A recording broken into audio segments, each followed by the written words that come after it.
Mungkin Presiden Prabowo dan teman-teman bakal ketawa nonton konten ini. And it sounds strange, doesn't it? Department of Education, we're going to eliminate it, and everybody knows it's right.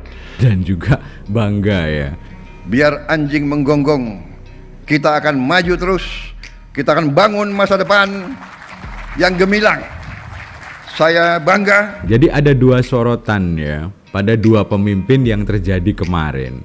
Yang pertama adalah Presiden Prabowo tentunya ya, dengan gertakannya. Akhirnya beliau itu mengeluarkan gertakan dan ini akan kita bahas di belakang.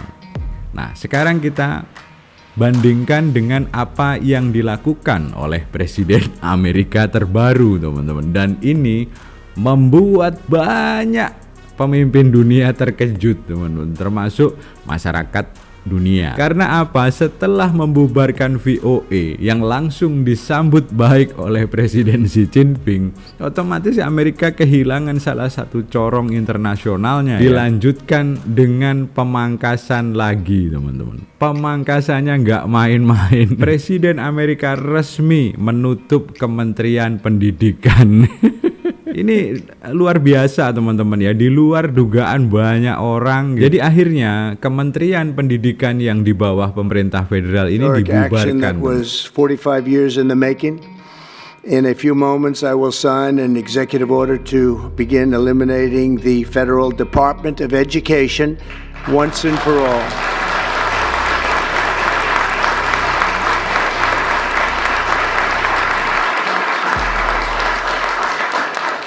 And it sounds strange, doesn't it? Department of Education, we're going to eliminate it, and everybody knows it's right. And the Democrats, dengan cara yang agak-agak membingungkan dan membuat orang bahkan ketawa gitu ya.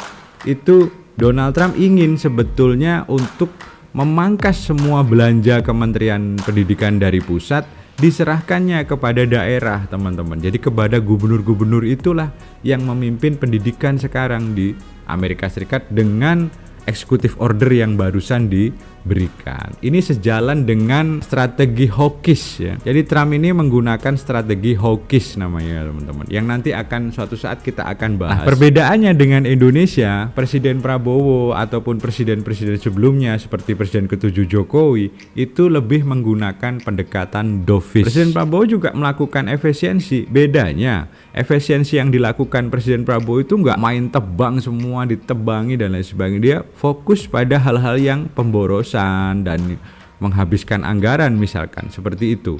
Dan Presiden Prabowo itu menunjukkan bukti nyatanya.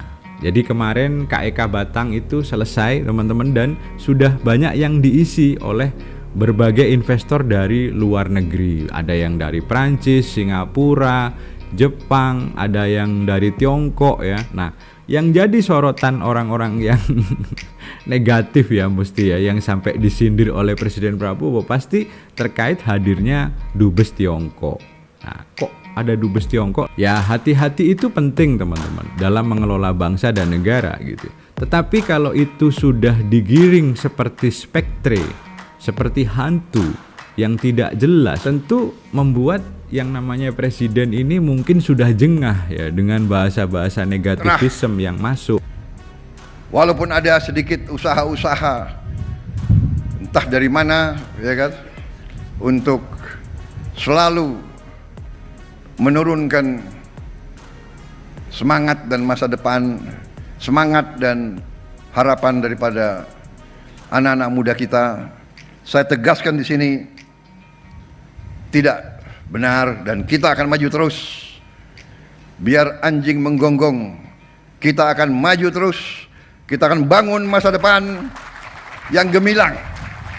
Saya bangga. Begitu banyaknya spektre-spektre seperti itu, seolah-olah Indonesia ini condong ke Tiongkok gitu kan, seolah-olah Indonesia meninggalkan Amerika, which is Amerika sendiri sebetulnya yang meninggalkan ASEAN. This is the fact. Dia tidak mengimbangi bagaimana Tiongkok melakukan exercise, Tiongkok economic expansion di ASEAN. Itu kesalahannya sana. Tiongkok sangat agresif tidak hanya di ASEAN, teman-teman ya, tapi di berbagai belahan dunia termasuk di Amerika Serikat, mereka juga mengimpor bahan-bahan maupun peralatan-peralatan dari Amerika Serikat. Seperti ini teman-teman ya. Jadi distigmakan seolah-olah ya, dibuat sebuah spektre seolah-olah Indonesia ini larinya ke Tiongkok gitu. Tiongkok main dari mana bahan-bahan impor Tiongkok yang sebenarnya. Ini untuk menunjukkan juga bahwa bukan Indonesia satu-satunya yang masuk ke Tiongkok gitu. Nah, ini contohnya teman. Ini faktanya seperti ini tahun 2023 ya. Raw material Tiongkok maupun barang-barang jadi yang masuk ke Tiongkok itu bukan dari satu-satunya bukan dari Indonesia teman-teman, tapi banyak negara termasuk dari Amerika Serikat sendiri. Nah, ini contohnya yang masuk di KEK Batang ini ada dari Singapura, ada dari Jepang, ada dari Tiongkok tentunya. Kemudian ada dari Prancis ya, dan Belanda. Nah, brand sepatu Hoka ini yang mendirikan pabrik di sana kan asalnya dari Prancis. Kemudian Belanda ya, ada Wafin misalnya. Inilah ya yang kadang-kadang tidak imbang, dan itu kadang-kadang membuat Presiden Prabowo akhirnya geram ya. Akhirnya menggetak gitu. Walaupun ada sedikit usaha-usaha entah dari mana ya kan, untuk selalu menurunkan semangat dan masa depan, semangat dan harapan daripada anak-anak muda kita. Saya tegaskan di sini, tidak benar, dan kita akan maju terus. Biar anjing menggonggong, kita akan maju terus. Kita akan bangun masa depan yang gemilang. Saya bangga. Jadi kesimpulannya, kedua presiden ini berbeda teman-teman. Jadi kalau Presiden Prabowo tadi 1000 kawan tidak cukup, kalau Donald Trump ini malah nambah-nambahin lawan gitu. Dia memang mendekati sekarang nih ya, mendekati Rusia dan Tiongkok. Bahkan dalam pidatonya sesaat pidato waktu pembubaran Kemendik Amerika Serikat ini, dia sempat mengatakan mau mengajak kerjasama Rusia dan Ukraina tentang mineral jarang. Tapi di satu sisi Donald Trump juga melakukan exercise ke banyak sahabat-sahabatnya, di mana sahabat-sahabatnya itu yang disasar oleh Donald Trump justru adalah ya, negara-negara yang memiliki tingkat perdagangan yang sangat besar dengan Amerika Serikat. Contohnya Meksiko, Kanada, dan Tiongkok teman-teman. Kalau Indonesia kan enggak. Jadi ini bagus, jadi mature gitu ya, dimana teman-temannya justru dirangkul begitu loh. Ini bagus dan menjadi modal besar untuk bangsa Indonesia bergerak maju. Yang kedua, Presiden Prabowo yang diurus adalah hal-hal yang penting gitu.